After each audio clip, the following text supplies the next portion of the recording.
All right, so I've been getting a lot of questions about, what happens whenever this rains. And this is what happens. You get a bunch of water in here. But things are starting to grow in here. These aren't things that I planted, but if you have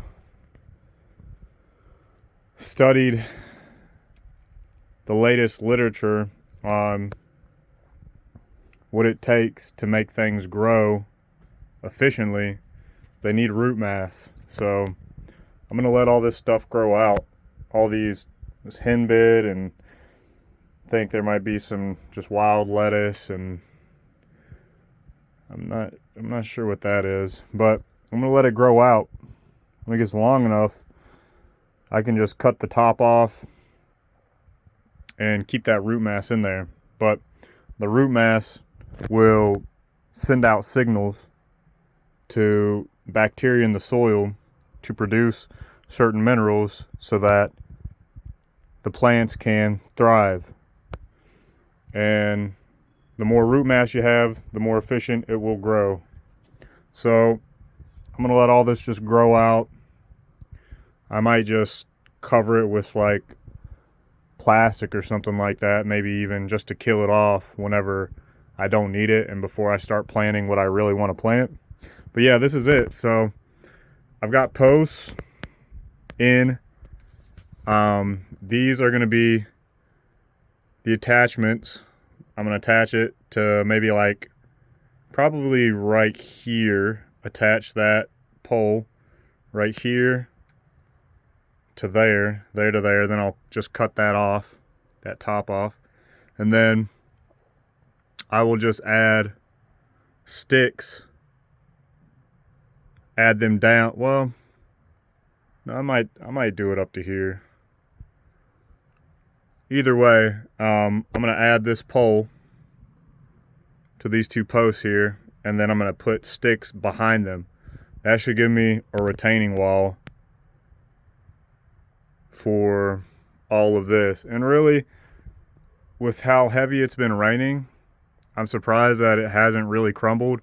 And also this greenery that's growing along the edge of here, that'll probably help hold the wall together too.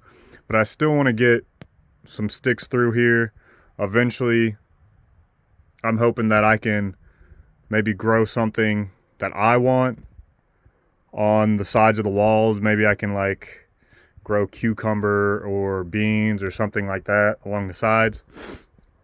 I have to use a ladder to get out of here now.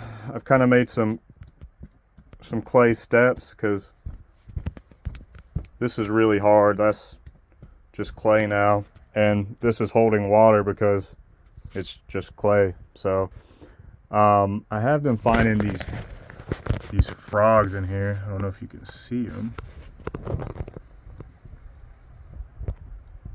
but they have been loving this water. But I can't keep them in here. I've already drained this out once. And eventually I do want to have this deeper and covered. So maybe I could add water back to it and keep the humidity high in here when I need it to be high. But I still need to get clay in there. So I'm going to have to get all of this water out. But as you can see, I think the idea of this Walipini is starting to come together more. This is the beam that is going to have a bracket that you use for greenhouses, but I'm going to put this bracket on the top of this so I can easily set in the plastic.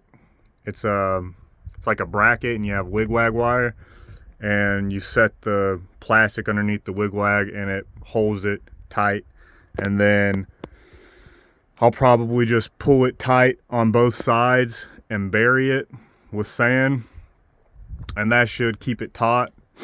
And then other than that, I just need to keep working on this retaining wall, get the water out, dig it a little bit deeper, and eventually, once this grows out, killing the weeds. Well, I don't really consider them weeds. I mean, Henbit's edible. It has a lot of minerals and nutrients. A lot of these plants have medicinal benefits or are also edible. But, you know, if I don't need it, I'll cover it with plastic to kill it, and then I'll start planting, and I'll hopefully be able to show you guys that entire process. Appreciate you watching the update. Stay tuned for more.